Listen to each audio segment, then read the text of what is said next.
Ya, saya sangat berbesar hati kerana pada malam ini jarang-jarang kita perlu menangani tokoh-tokoh tertentu yang punya sosok fikir yang harus kita contohi dan teladani. Dan pada malam ini anda sedang menyaksikan Bicara Naratif.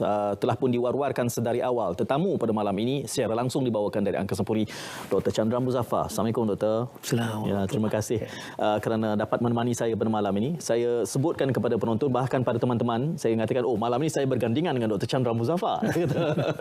Kerana pastinya banyak saja sudut pandang, mata fikir dan juga nukilan yang dibawakan oleh doktor akan dapat memberikan sedikit penjelasan suluhan kepada isu-isu yang berbangkit. Dan pada malam ini anda menyaksikan Bicara Naratif akan memberikan suluhan melihat kepada prestasi setahun Kerajaan Prihatin.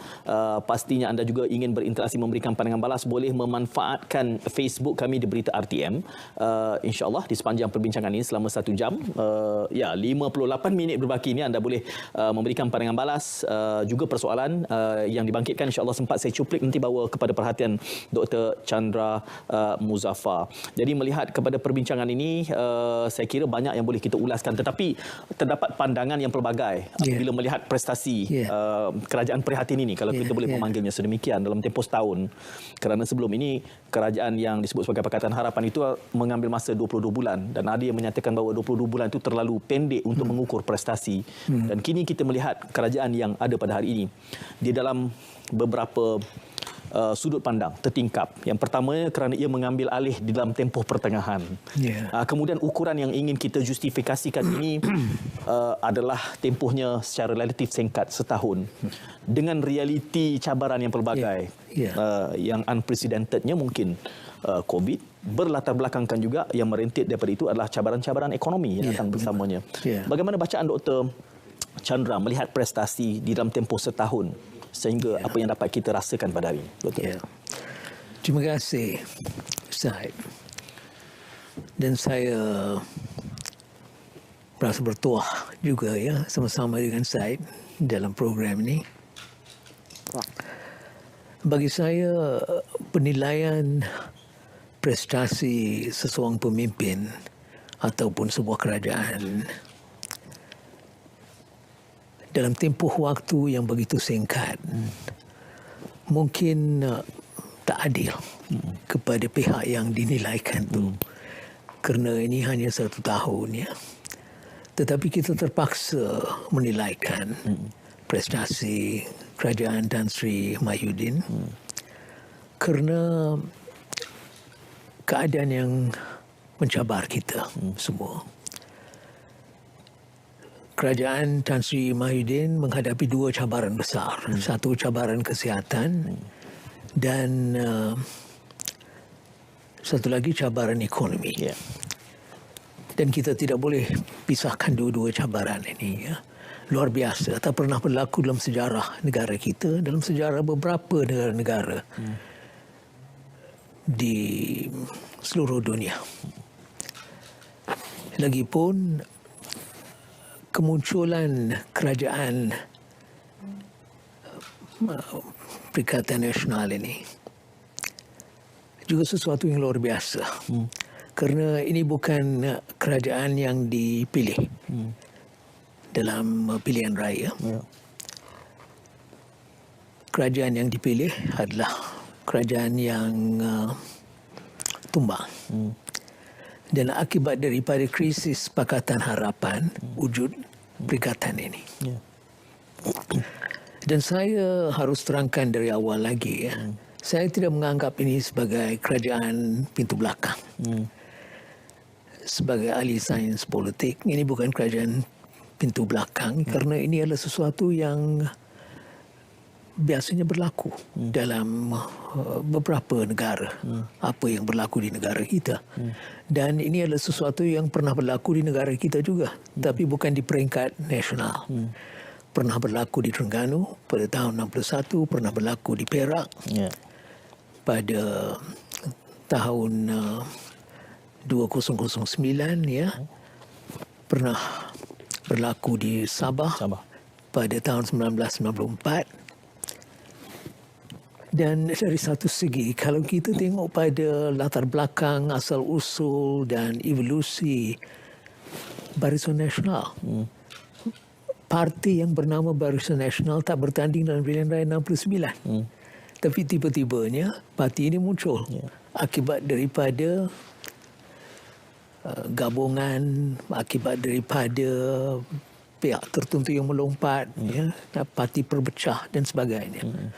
Ini adalah fenomenon politik dan kita boleh mengawalnya dari satu segi melalui undang-undang seperti undang-undang yang disifatkan sebagai anti lompat. Tapi bagi saya istilah yang lebih tepat, kita perlukan undang-undang yang menghormati hak pengundi. Dan undang-undang ini saya sifatkan sebagai undang-undang yang bertujuan kembalikan mandat kepada pengundi. Kita perlukan undang-undang sedemikian rupa. Tapi saya tak fikir ini akan digubalkan. Walaupun ada pihak-pihak tertentu yang memukakan cadangan ini daripada dua-dua pihak, pihak pembangkang dan pemerintah. Itulah apa yang berlaku di negara kita, keadaan luar biasa, wujudnya kerajaan Tan Sri Mahyudin. Dan yang merumitkan keadaan ini lagi, yang menjadikannya lebih mencabar, beliau dalam tempoh 1 tahun yang lalu ini menghadapi masalah yang dianggap oleh setiap pemimpin politik sebagai salah satu daripada masalah yang sukar dihadapi, iaitu undi tak percaya. Bukan 1, bukan 2, 25 usul undi tak percaya. Bermakna ada pihak yang dengan sengaja nak menggulingkan beliau dan menjatuhkan beliau. Bukan berdasarkan pada fakta-fakta dan sebagainya, kerana mereka tidak mahu beliau menjadi Perdana Menteri. Itu yang luar biasa. Dan beliau dah survive 1 tahun. Dan terus memerintah. Dan kalau kita tengok pada apa yang berlaku dalam bidang kesihatan, mengikut pihak-pihak tertentu di luar negara yang menilaikan apa yang berlaku, termasuk institusi-institusi kesihatan dan juga media-media di luar, umpamanya media seperti CGTN dan sebagainya. Mereka punya kesimpulan bahawa prestasinya memang baik dalam mengendalikan krisis kesihatan dan juga langkah-langkah yang diambil untuk membantu dan melindungi rakyat dari segi ekonomi. Dan saya punya penilaian berdasarkan kepada latar belakang ini, bahawa istilah yang saya gunakan dalam bahasa Inggeris, he has performed reasonably well dalam keadaan yang luar biasa ini. Terdapat kita menafikan, Doktor mengatakan bahawa reasonably well di dalam bacaan, kerana kita tidak terelakkan bacaan-bacaan yang sifatnya politikal. Kalau hujah doktor di peringkat awal tadi mengatakan 2 perkara utama yang ditangani oleh yang Perdana Menteri adalah pandemik COVID-19 ini dan juga cabaran ekonomi yang pastinya datang secara serentak dan bersekali. Namun hujah balasnya adalah we can make things better if we do it different way. Persoalannya kita tidak punya perbandingan itu untuk mengatakan bahawa sebenarnya kita boleh mendapat natijah yang lebih baik daripada apa yang kita ada sekarang.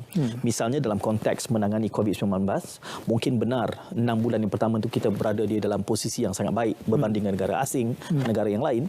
Namun kemudian selepas itu timbul beberapa insiden yang menggambarkan bahawa sebenarnya terdapat kekurangan, kecekapan misalnya dalam bagaimana kita boleh menghujahkan, menjustifikasikan prestasi yang reasonably well dari bacaan doktor itu. Bagi saya, apa yang berlaku selepas 6 bulan itu, ada perkara-perkara yang boleh kita kaitkan dengan pemerintahan Tan Sri Mahyudin. Bermakna bahawa mereka punya tindakan, cara mereka memahami sesuatu keadaan itu mungkin kurang baik. Tapi ada juga faktor-faktor yang di luar kawalan mereka. Umpamanya jangkitan yang meningkat. Ya. Ini adalah fenomena antarabangsa. Kalau kita tengok pada beberapa negara-negara, pada peringkat awal, mereka mengawal. Lepas itu mereka menghadapi cabaran. Itali, Spanyol, dan negara-negara yang lain termasuk Taiwan, Korea Selatan. Kita punya keadaan tak begitu berbeza daripada apa yang berlaku di tempat-tempat yang lain. Ya. Dan kita juga harus memahami bahawa ada juga persepsi-persepsi yang timbul akibat daripada dua perkara dalam negara kita. Pertama, persepsi yang timbul akibat daripada cara media melaporkan sesuatu. Di mana media sendiri mereka tak bagi satu penjelasan kepada sesuatu keadaan. Ya. Dan oleh kerana penjelasan mereka tak begitu lengkap ataupun tak begitu tepat, persepsi rakyat ya dipengaruhi oleh penjelasan mereka. Ya. Umpamanya kalau kita tengok pada cara kita menangani isu kematian dalam COVID-19 ini, pada keseluruhannya, termasuk dalam tempoh 6 bulan yang fasa kedua itu, pada keseluruhannya bagus kita punya prestasi soal tentang the death rate. Dan itu pada khidmat saya adalah kerana langkah-langkah yang diambil oleh Kementerian Kesihatan kita. Dan kita harus memuji mereka juga atas kecekapan mereka. Ya. Tetapi media mereka tak sampaikan satu penjelasan yang seimbang. Tapi yang kedua, sebahagian besar daripada persepsi rakyat dipengaruhi oleh politik. Dipengaruhi oleh politik. Bermakna ada pihak-pihak politik yang dengan sengaja mahu memberi gambaran bahawa kerajaan kurang cekap. Walaupun dari segi realiti, kalau banding dengan kerajaan-kerajaan yang lain dan ya apa yang berlaku di tempat-tempat yang lain, mereka berusaha sedaya upaya. Dan ini bukan kerana mereka tak dapat menangani sesuatu ataupun mereka tak bersikap proaktif ataupun mereka ini tak mengambil langkah-langkah yang perlu diambil dan sebagainya. Inilah masalah politik dan oleh kerana jangan lupa sebahagian besar daripada rakyat kita mereka menyokong pembangkang. Dan kalau kita tengok pada pihak-pihak yang menyokong pembangkang, mereka ini lebih dipandang-pandang. Okey. Dan mereka mungkin memain peranan yang lebih aktif dalam media. Ya, dan mereka dapat mempengaruhi cara media melaporkan sesuatu juga. Ya. Itulah antara faktor-faktor yang mewarnai persepsi. Ya. Doktor, ya, apabila kita melihat realiti wibawa seseorang pemimpin itu seharusnya saja dikaitkan dengan gagasan, wawasan, apakah agenda yang dibawa. Mungkin di peringkat awal tadi kita mengatakan bahawa tempoh setahun ini terlalu suntuk, namun kita masih harus mengadili sewajarnya dalam kerangka masa yang sedia ada. Kerana di awal tadi kita mengatakan bagaimana kerajaan cekap mengawal COVID misalnya, ada yang memberikan pandangan bala bahawa siapa-siapa pun yang berada di tampuk itu akan do their best within means and resources made available. Apakah tidak ada gagasan-gagasan, dasar-dasar baru dalam tempoh setahun ini yang harus kita angkat dan fahami dalam kerangka tadi doktor nyatakan ada kalanya media gagal mengangkat perkara-perkara yang seharusnya diangkat. Ini kita akan tangani doktor selepas kita berehat seketika bersama Dr. Chandra Muzaffar langsung pada malam ini.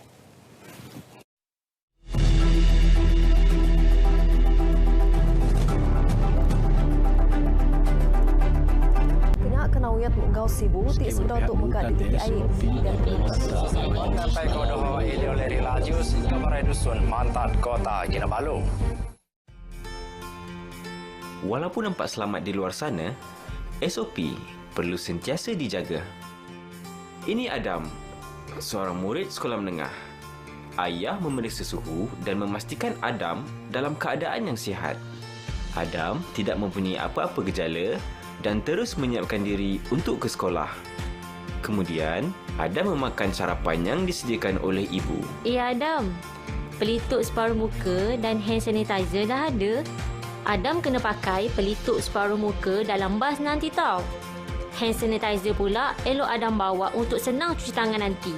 Kemudian, Adam memakai pelitup separuh muka sebelum menaiki bas. Adam nak duduk sebelah Ajit ke? Tak apalah, saya duduk dekat belakang je. Bagus Adam, pastikan Adam dan rakan-rakan memakai pelitup muka ketika berada di dalam bas. Sampai di pagar sekolah, Adam dan kawan-kawannya menjaga jarak 1 meter untuk menjalani saringan suhu badan. Begitu juga ketika berjalan menuju ke kelas. Adam, jangan rapat sangat. Ingat, kekalkan jarak 1 meter. Adam dan kawan-kawannya pun mengambil tempat duduk yang telah disusun dengan mengambil kira penjarakan fizikal antara satu sama lain. Cikgu memberi peringatan dan menasihatkan murid-murid supaya mengamalkan 3W dan mengelakkan 3S. Dah masuk waktu rehat. Adam dan rakan-rakannya pun bergerak ke kantin sambil mengekalkan penjarakan fizikal di mana Adam beratur untuk membeli makanan.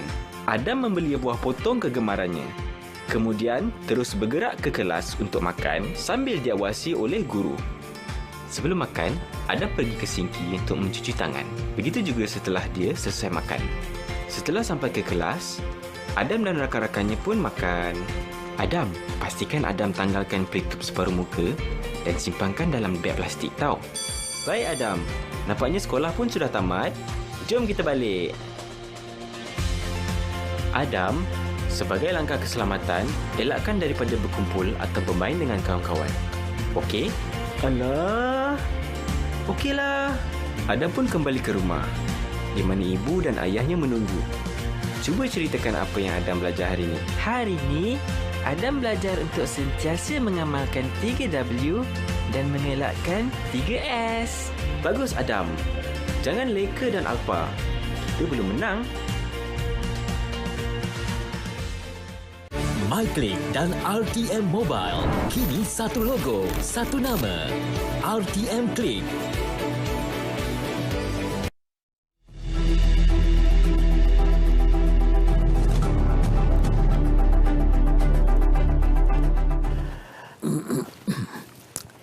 Menemani saya adalah Dr. Chandra Muzaffar melihat dan memberikan perspektif berkait tentang penilaian prestasi kerajaan semasa dalam tempoh setahun ini. Dan di awal bicara tadi sudah pun diulas beberapa singkapan merujuk kepada kaedah kecekapan kita menangani COVID dan juga pencapaian serta prestasi ekonomi berlatar belakangkan cabaran yang sifatnya politikal, tekanan-tekanan yang dibawakan oleh banyak pihak berdepan dengan undi tidak percaya. Dan saya bangkitkan tadi sebelum kita berehat, Doktor. Bila kita ingin melihat wibawa, selalu saja pemimpin itu akan ditanyakan apa gagasannya yang cuba diketengahkan. Dan di dalam melihat bagaimana kerajaan semasa ini menangani COVID, ada yang mengatakan bahawa ia memang merupakan tugas eksekutif untuk menanganinya. Apakah bagaimana kita boleh memahami ini dalam keadaan itu merupakan tanggungjawab kepada kerajaan? Memang benar dari satu segi tugas eksekutif. Tetapi sekiranya kita menilaikan prestasi beberapa negara-negara, kerajaan-kerajaan, bukan sama prestasinya. Berbeza. Dan perbezaan ini adalah kerana kepimpinan, kerana keadaan yang wujud dalam sebuah negara, dan mungkin kerana latar belakang dan sejarah masyarakat itu. Ada beberapa faktor. New Zealand prestasinya berbeza kerana pemimpin antara faktor-faktor utama. Dan begitu juga kalau kita tengok pada Malaysia, pemimpin telah memain peranan penting. Saya bagi dua contoh tentang pendekatan Tan Sri Mahyudin dalam soal tentang krisis-krisis ni, bukan soal-soal lain ya, tentang urus tadbir dan sebagainya. Beliau memperkasakan perkhidmatan awam dalam menghadapi krisis ini. Contoh yang paling baik, peranan yang diberikan kepada Ketua Kesihatan Negara. Kerana ini adalah ketua yang sama dari dulu, tetapi beliau memain peranan yang lebih dinamik selepas Tan Sri Mahyudin mengambil alih. Kerana beliau diperkasakan, diberi peranan tertentu. Dan begitu juga cara dia melantik Datuk Ismail Sabri Yaakob untuk mengendalikan aspek-aspek tertentu, consistent. Dia terganti. Ya. Dan itu berhubung kait dengan pelantikan individu-individu. Itu penting bagi seorang pemimpin. Ya, dia punya kebolehan untuk melantik pemimpin-pemimpin dan individu-individu yang berwibawa. Ada setengah pihak tanya saya, kenapa Khairi Jamaluddin, Menteri Sains, Teknologi dan Inovasi ya, diberi tugas ini. Dia bukan doktor. Tetapi kalau kita cuba memahami ini, dan ini kebijaksanaan Tan Sri Mahyudin. Dia tahu bahawa antara menteri-menteri yang dapat mengendalikan sesuatu program yang besar impaknya adalah Khairi Jamaluddin. Buktinya SEA Games. Ya, dan prestasi beliau dalam SEA Games itulah antara sebab-sebabnya beliau dilantik untuk memain peranan ini. Kerana ini beliau adalah seorang pemimpin yang telah membuktikan kebolehannya untuk mengendalikan, menguruskan sesuatu rancangan yang secara besar-besaran ini. Ya. Kerana masalah vaksinasi ini satu program yang besar. Ya. Sepermana dia melantik individu-individu yang sesuai pada pada tanggungjawab dan tugas mereka. Dan satu lagi saya nampak tentang Tan Sri Mahyudin punya pendekatan. Beliau memberi fokus 100% kepada krisis COVID dan ekonomi.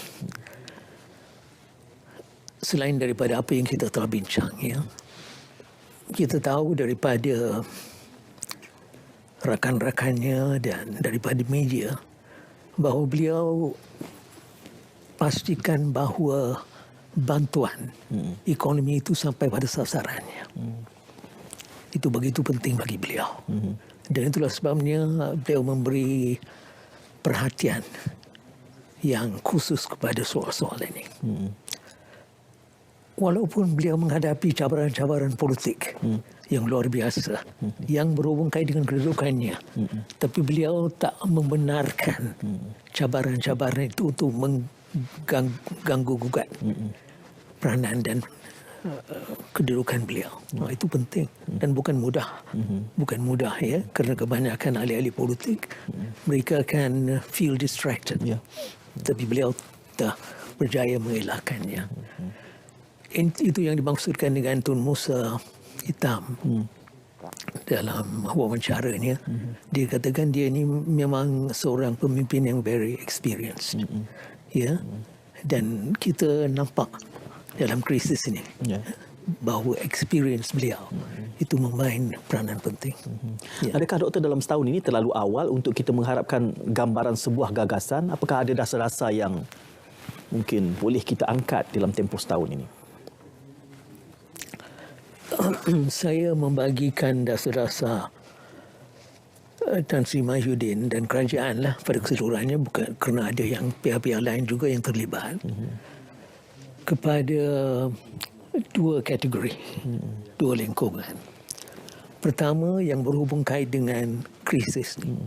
Ya, ini memerlukan inovasi, yang memerlukan idea-idea yang di luar kota dan sebagainya. Dan kedua, beliau tak segan silu untuk teruskan dasar-dasar lama. Itu penting. Itu penting kerana ada setengah pihak mereka nak mengenepikan segala dasar-dasar yang sebelum. Sekali air bah, sekali pantai berubah, semua tertukar. Semua dia nak tukar. Antaranya wawasan 2030 dikekalkan. Ya, itu penting. Dan satu lagi contoh tentang cara dia mengekalkan sesuatu yang baik. Plan anti rasuah dikekalkan dan dia suarakan komitmennya secara terbuka. Tapi satu lagi yang tidak disedari oleh sebahagian daripada masyarakat kita, kalau dibanding dengan pemimpin kita sepanjang dasawarsa 80-an dan 90-an, tak payah saya sebut namanya, Tan Sri Mahyudin dia kembalikan rukun negara. Ya, seperti mana diusahakan oleh Tun Abdullah Badawi dan juga Datuk Seri Najib. Tapi yang membezakan Tan Sri Mahyudin, beliau meletakkan rukun negara setaraf dengan perlembagaan. Kerana ini adalah falsafah nasional dan beliau telah masukkannya dalam kita punya plan perpaduan negara. Itu pada khidmat saya sesuatu yang begitu penting. Termasuk aspirasi rukun negara. Bukan saja prinsip-prinsipnya, yang 5 prinsip itu, tetapi 5 prinsip aspirasi beliau masukkan dalam kita punya gagasan yang lebih luas ni tentang masa depan negara dan sebagainya. So itu menunjukkan bahawa beliau adalah pemimpin yang sanggup menerima kebaikan daripada pemimpin-pemimpin sebelumnya. Doktor, seringkali saja kita melihat isu di dalam negara kita ini yang memerlukan kepada structural reform adalah antara lain terkait dengan trust deficit yang wujud terhadap institusi-institusi yang besar. Bacaan saya secara peribadi, saya melihat sekurang-kurangnya Tan Sri Muhyiddin ini dalam konteks separation of powers, khususnya dalam konteks eksekutif dan judiciary. Kelihatannya tidak ada campur tangan berbanding mungkin doktor menyebutkan sebelumnya. Soal kes-kes tertentu yang disebut sebagai berprofil tinggi itu seringkali saja dilepaskan, dibebaskan. Tetapi nampaknya meskipun sudah berada di dalam perikatan, tetapi seolah-olahnya keputusan yang melibatkan mahkamah itu tidak ada campur tangan eksekutif. Ini ingin saya minta doktor ulas sejurus selepas kita berehat untuk kesekian kalinya. Kita berehat dulu. Bagus.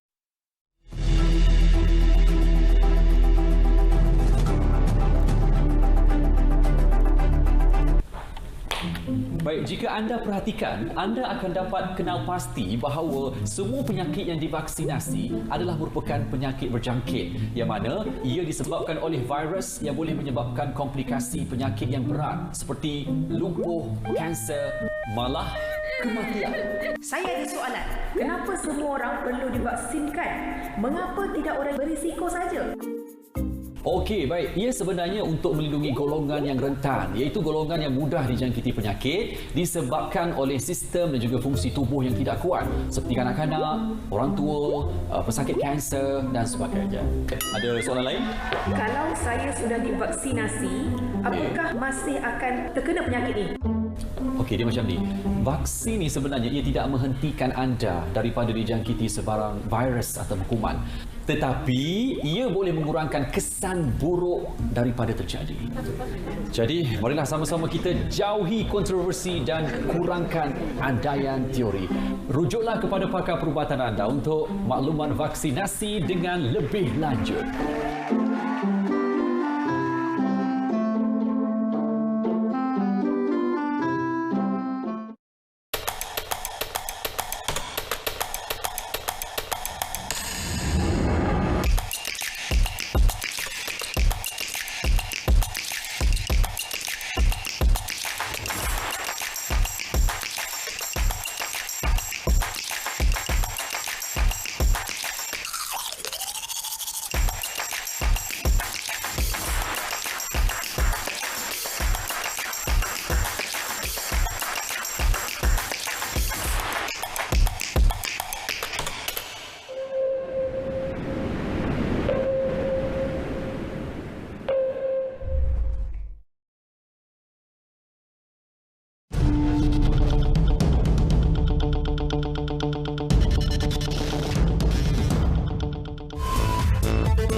Ya, sejam saya menemani Dr. Chandra Muzaffar melihat memperihalkan tentang prestasi kerajaan prihatin ini semenjak perolehan yang berlangsung sepanjang setahun yang lalu dan telah banyak kita bual bicarakan selain daripada menyentuh berkait tentang menghayati prinsip-prinsip di dalam rukun negara itu sendiri dapat diterapkan seperti yang diulas oleh Dr. Chandra seketika tadi. Dan sebelum berehat, saya membangkitkan satu perkara dan saya melihat Dr. Chandra juga menulis tentangnya kerana saya menyebutkan kepada teman-teman perkara nombor satu kalau saya ingin menyenaraikan tentang wibawa kepimpinan yang ada ini, kelihatannya separation of powers khususnya di antara eksekutif dan kehakiman, judiciary itu nampaknya seperti jelas tidak ada campur tangan kerana kita terpalit dengan masalah defisit kepercayaan kepada banyak institusi.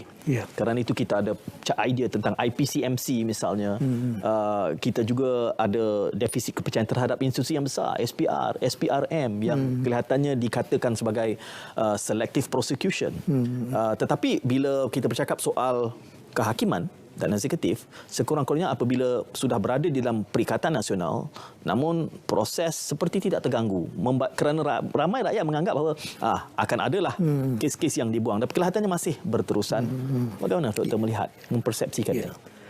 Ini soalan penting, Syed, kerana kalau kita lihat pada sejarah beberapa negara-negara, institusi yang dikuasai oleh eksekutif di beberapa negara-negara, termasuk negara-negara yang dianggap maju, adalah penguasaan terhadap judiciary.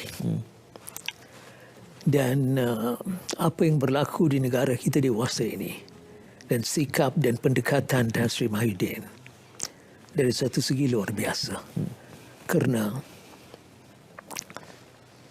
parti yang terlibat dalam isu kehakiman ini, kerana beberapa pemimpin-pemimpinnya menghadapi kes-kes mahkamah, merupakan parti terbesar, komponen terbesar dalam kerajaan. Dan Tan Sri Mahyudin kuasanya bergantung pada parti ini. Bermakna bahawa mereka boleh menjatuhkan beliau pada bila-bila masa. Dan itulah yang diusahakan oleh pihak-pihak tertentu, kalau kita nak tengok pada realiti politik. Namun beliau berpegang pada prinsip ini, bahawa beliau tidak akan campur tangan dalam urusan mahkamah. Itu penting. Dan kalau banding dengan beberapa pemimpin-pemimpin yang lain, secara retorik mereka menyuarakan sentimen ini, tetapi dari segi praktik mereka gagal. Termasuk apa yang berlaku selepas Pakatan Harapan menjadi pemerintah, jelas bahawa mereka campur tangan. Tetapi Tan Sri Mahyudin tegas dalam soal ini. Walaupun dia menghadapi cabaran, walaupun kedudukannya yang menjadi tanda tanya dalam keadaan-keadaan tertentu, tapi beliau berpegang pada prinsip ini, bahawa beliau tidak akan campur tangan dalam kes-kes mahkamah. Bahawa mahkamah harus dihormati, kebebasannya mesti didukung. Ini adalah prinsip yang penting dari segi governance. Ini bukan prinsip yang penting hanya dari segi kedudukan mahkamah. Ini adalah prinsip governance. Dan kalau kita tengok pada salah satu daripada sifatnya, governance yang matang, governance yang bijak, inilah sifatnya. kedudukan mahkamah supaya hakim-hakim mereka rasa bahawa mereka boleh menjalankan tugas mereka. Tak ada campur tangan daripada pihak yang dari segi kedudukan politik dan kuasa, mereka kalau mahu mereka boleh campur tangan. Walaupun ini tak betul, walaupun ini bertentangan dengan prinsip-prinsip dan lunas-lunas demokrasi berparlimen. Ya. Itu saya menganggap sebagai sesuatu yang baik. Ya. Dan saya juga seperti saya pernah mengatakan, ya, kita tak tahu apa akan berlaku pada perikatan dan apa masa depan mereka dan sebagainya. Tetapi dalam soal ini, saya menganggap bahawa sikap dan pendekatan Perdana Menteri telah menaikkan kedudukan beliau. Bermakna bahawa mungkin sejarah akan menganggap ini sebagai sumbangan terbesar beliau. Terutamanya kalau kita lihat pada apa yang pernah berlaku pada sistem kehakiman kita pada satu masa dulu. Doktor, saya mengakui bahawa itu merupakan, doktor juga mengatakan mungkin itu akan disaksikan oleh sejarah. Secara kolektifnya, bila bercakap soal defisit kepercayaan ini, suluhannya banyak diberikan kepada institusi-institusi kenegaraan yang besar. Saya sebutkan tadi soal SPR, SPRM, bahkan polis juga daripada IPCMC kini berbicara tentang IPCC. Tetapi kita juga ada juga pihak yang mengatakan okey, mungkin Tan Sri Muhyiddin menegakkan elemen pemisahan kuasa di antara eksekutif dan juga kehakiman, tetapi ada juga pendekatan yang sifatnya mungkin reverse. Sebagai contoh, menghadkan kuasa Perdana Menteri dua penggal itu sudah pun diangkat walau ia telah dibina dahulu. Begitu juga soal parlimen yang digantung ini. Ini juga menjadi perdebatannya kerana ia bergerak berlawanan dengan prinsip reform parlimen itu. Jadi ada elemen yang kita harus raikan, tetapi ada elemen yang kelihatannya out of political convenience, maka kelihatannya seperti ia reverse. Bagaimana kita boleh mencermati bila kita bercakap tentang ini dalam konteks wibawa sebagai seorang Perdana Menteri itu? Ya, saudara telah membangkitkan satu perkara yang penting, ya. Bagi saya, isu tentang parlimen, persidangan parlimen dan sebagainya, kita harus memahami dari sudut yang lebih luas. Ya. Betul bahawa parlimen tidak bersidang dan dalam keadaan ideal kita mahu parlimen bersidang. Dan parlimen ada peranannya. Walaupun krisis ekonomi, politik, krisis kesihatan dan sebagainya ada peranannya. Tetapi kalau kita tengok pada apa yang telah berlaku, apakah yang dimaksudkan dengan peranan inverted commas yang harus dimainkan oleh parlimen? Kerana jelas bahawa bagi sebahagian besar daripada ahli-ahli parlimen, mereka nak menggunakan parlimen itu sebagai medan, sebagai gelanggang untuk menjatuhkan Perdana Menteri. Bukan berdasarkan pada fakta-fakta dan sebagainya, kerana mereka nak menggantikan dia. Dan ada setengah pihak mengatakan itu demokrasi. Tetapi saya punya hujah, itu bukan demokrasi. That is the abuse of democracy. Itu adalah penyalahgunaan demokrasi. Ini adalah bukti yang begitu ketara tentang apa yang saya pernah sifatkan sebagai recklessness, sebagai irresponsible behavior. Ya, sikap yang tidak bertanggungjawab. Kerana kita hanya menggunakan demokrasi sebagai satu ideologi, sebagai satu fahaman untuk memenuhi nafsu kita. Kerana kita nak menggantikan si Polan dan kita nak jadi Perdana Menteri ataupun kawan-kawan kita nak naikkan mereka. Itu bukan maksud demokrasi. Bermakna bahawa kita tengok pada darurat. Memang dari satu segi, darurat kita itu dia punya motif itu politikal. Tetapi politikal yang berhubung kait dengan keadaan ekonomi dan COVID. Kalau kita nak menangani dua-dua cabaran besar ini, apakah prasyaratnya? Prasyaratnya adalah kerajaan yang berwibawa, kerajaan yang berkebolehan, kerajaan yang boleh menguruskan dua krisis ini. Tapi sekiranya kerajaan itu sentiasa menghadapi masalah no confidence ini, tak tentu sama ada besok hari dia akan digulingkan. Apa yang saya pernah sifatkan sebagai the sword of Damocles, yang cerita daripada sejarah Romawi.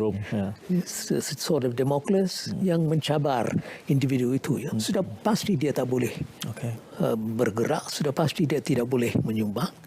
Dan itulah yang kita harus memahami, bahawa demokrasi tidak bermakna penyalahgunaan sistem demokrasi, abuse of democracy.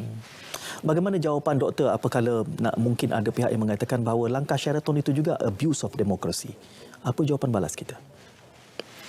Ya, dari satu segi betul apa yang berlaku, tetapi jangan lupa bahawa kalau kita nak kaji krisis yang membawa kepada langkah Sheraton dan apa yang berlaku selepasnya, krisis Pakatan Harapan itu sebenarnya wujud dari dalam. Dan Tan Sri Mahyudin bukan pelaku pada peringkat awal, terutamanya dia bukan pelaku. Yang menjadi pelaku-pelaku utama Tun Dr. Mahathir Mohamad dan Anwar Ibrahim. Dan juga DAP, walaupun dia punya peranan itu disembunyikan. Subtle. Subtle. Very subtle. DAP memain peranannya kerana saya tanya soalan ini, macam mana perasaan seorang pemimpin, bukan saya nak memihak mana-mana individu, macam mana perasaan seorang pemimpin yang telah memain peranan penting dalam menggantikan kerajaan. Luar biasa pencapaiannya dari satu segi, walaupun ada beberapa faktor-faktor yang bertanggungjawab, tetapi peranan si individu ini penting. Kerana sebelum beliau 4 pilihan raya, dan saya terlibat dalam satu daripada 4 pilihan raya itu, kita terdapat menjatuhkan Barisan Nasional. Akhirnya Barisan Nasional jatuh, dia memain peranan penting. Dan lepas tu, tiap kali beliau mengadakan sidang akbar di luar negara, soalan yang selalu dibangkitkan oleh pihak-pihak tertentu, media-media tertentu, terutamanya media antarabangsa ataupun media barat, bila beliau akan memberi laluan kepada Anwar Ibrahim. Itu memang satu daripada faktornya. Dan apa yang berlaku dalam mesyuarat-mesyuarat yang kita dimaklumkan, begitu kasar cara mereka membangkitkan isu tentang peralihan kuasa itu.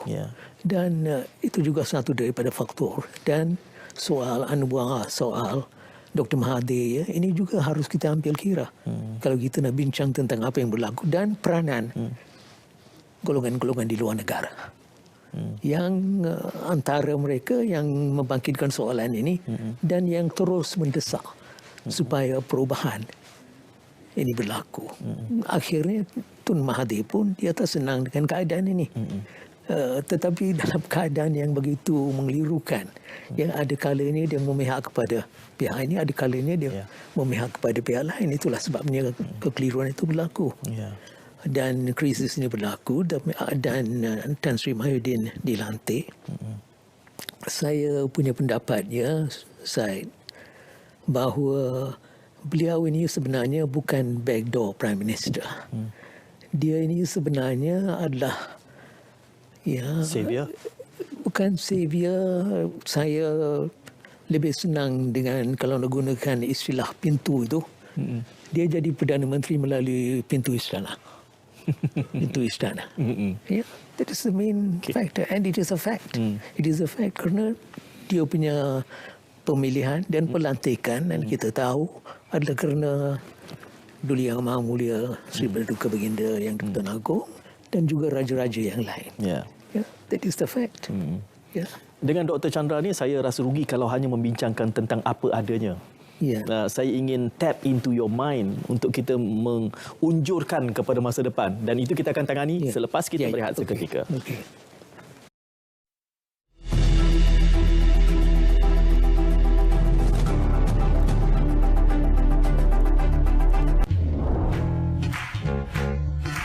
Apa itu disinfeksi? Disinfeksi merupakan tindakan pembersihan permukaan yang tercemar dengan kuman menggunakan bahan disinfeksi komersial yang mengandungi 70% alkohol, cecair peluntur yang mengandungi 5% kepekatan sodium hypochlorite atau sabun pencuci. Permukaan yang kerap disentuh dan perlu dilakukan disinfeksi adalah tombol atau pemegang pintu, susur tangga, sinki, kepala paip, suis lampu, pemegang flash tandas, meja, butang lift, kerusi dan sofa. Alatan yang perlu disediakan termasuklah mop, baldi, kain lap, bahan disinfeksi komersial, air, botol penyembur, sarung tangan getah, penutup hidung dan mulut dan penyedut habuk. Terdapat pelbagai jenis bahan disinfeksi komersial dan penggunaannya adalah berpandukan kepada label pada botol. Contohnya, sukatan untuk cecair peluntur adalah 1 liter cecair peluntur ditambah dengan 9 liter air. Persediaan pelindungan diri sebelum memulakan disinfeksi. Cuci tangan dengan air dan sabun. Pakai sarung tangan getah dan pakai penutup mulut dan hidung. Disinfeksi boleh dilakukan secara lap, mop atau semburan. Disinfeksi secara lap dan mop dilakukan dengan cara pergerakan sehala. Peringatan. Pastikan anda tidak menambah bahan lain ke dalam cecair disinfeksi bagi mengelak tindak balas yang tidak diingini. Setiap bancuan cecair disinfeksi hanya boleh digunakan sekali. Cuci tangan sebelum dan selepas melakukan disinfeksi. Buka tingkap untuk aliran udara selepas melakukan disinfeksi.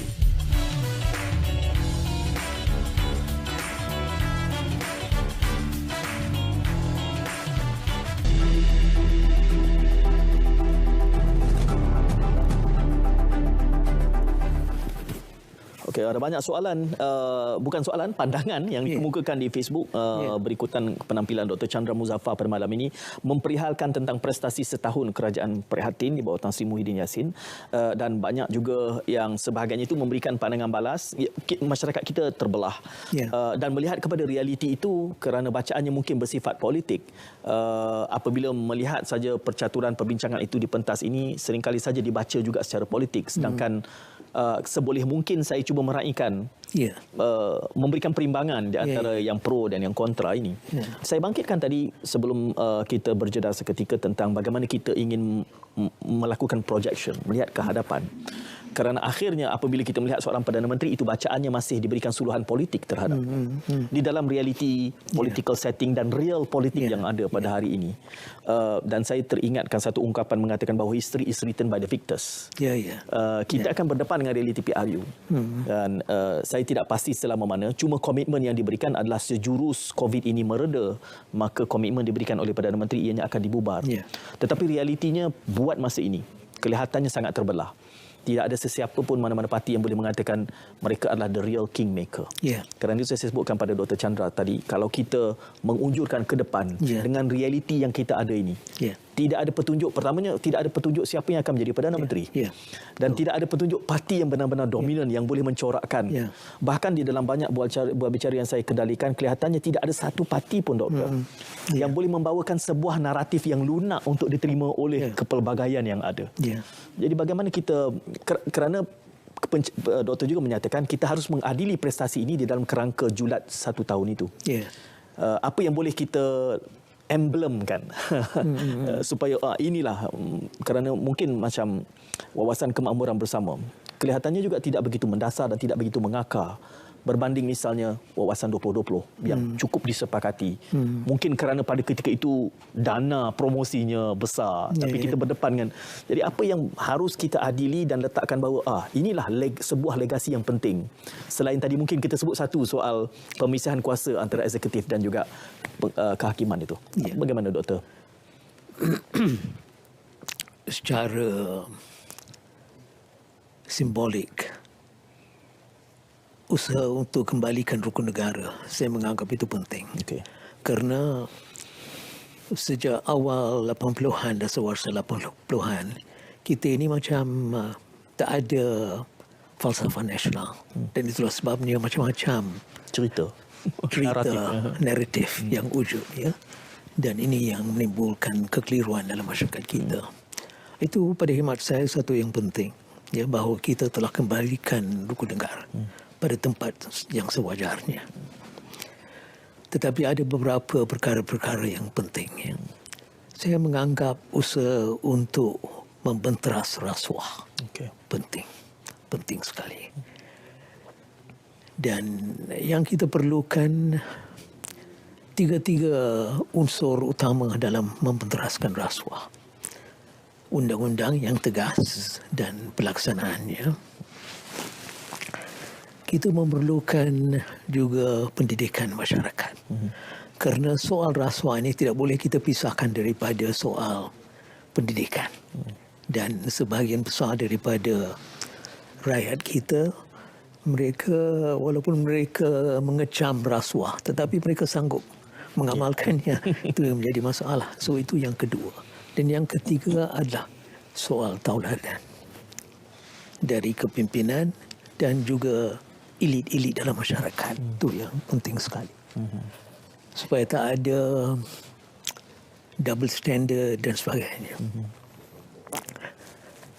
Saya tak berani mengatakan bahawa dalam tempoh 1 tahun yang lalu ini, walaupun ada usaha-usaha di sana sini yang menggalakkan, tetapi kita belum dapat meyakinkan diri kita dan rakyat kita bahawa kita ini akan mengatasi cabaran besar ini, rasuah. So itu saya menganggap sebagai legasi besar sekiranya kita dapat, ya, mengawal rasuah. Mungkin kepimpinan yang wujud selepas pilihan raya, ya, orang yang sama ataupun kumpulan yang berbeza. Tapi itu yang menjadi tanda tanya besar. Yang saya paling khawatir, Said, bahawa kita ini mungkin menghadapi dengan hang parlimen. Ada satu kemungkinan. Saya tak berani membuat ramalan. Tapi hang parlimen, divided electorate yang jelas, ya. Dan sekiranya division itu menggambarkan sentimen kaum lebih bahaya bagi masa depan negara kita. Bermakna mereka yang menganggap pilihan raya itu sebagai mujarab, kita dapat selesaikan segala-galanya. Tak semestinya. Tidak semestinya. Saya bimbang tentang apa akan berlaku sekiranya kita terdapat mengatasi cabaran-cabaran tertentu. Ya. Itulah sebabnya kita harus membiasakan diri dengan dua aspek governance. Pertama, kita harus membiasakan diri dengan minority government. Itu sebahagian daripada... Jadi sedang berlaku sekarang? Ya, berlaku dan bukan sesuatu yang luar biasa. New Zealand, minority government sebelum pilihan raya yang baru ini. Dan minority government adalah sesuatu yang kita harus terima. Sekiranya ada minority government, kita terus menyokong minority government, tak kira siapa. Dalam apa ini minority government, siapa yang mendirikan minority government. Yang kedua, majority government. Tetapi majority government yang akan bertindak dengan penuh tanggungjawab. In other words, bukan majority yang akan dominate. Seperti mana berlaku selama 60 tahun itu. Itu satu daripada faktor yang membawa kepada krisis-krisis yang berlaku sekarang. Ya, yang berlaku sekarang. Ya, kita nak dominate, kita nak menguasai, kita nak mengawal segala-galanya. That's not the way. Ada prinsip-prinsip tertentu yang lebih penting daripada kuasa. Dan kita harus mendukung prinsip-prinsip ini. Dan menjadikan prinsip-prinsip ini sebagai asas pemerintahan kita. Ya. Itu yang belum berlaku. Walaupun kita dah ada perlembagaan yang baik, kita punya rukun negara, satu falsafah nasional yang begitu lengkap. Tapi kita gagal. Kita gagal menjadikan etika dan nilai-nilai etika itu sebagai pegangan kita. Ya, itu pada khidmat saya adalah cabaran utama. Doktor, saya mengingatkan saya kepada apa yang dihujahkan oleh Huntington bahawa kematangan politik sebagai sebuah negara itu mungkin dicapai selepas 2 cycle peralihan.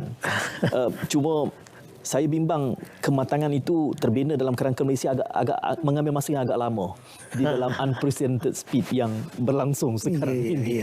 Dan dalam realiti yang kita hadapi pada hari ini, saya kira kematangan politik rakyat juga untuk melihat apa adanya juga penting. Mungkin dalam tempoh seminit ini menilai prestasi ini dan juga cabarannya yang harus kita jadikan building blocks di dalam membentuk sikap berpolitik khususnya kepada rakyat. Apa yang boleh dinasihatkan?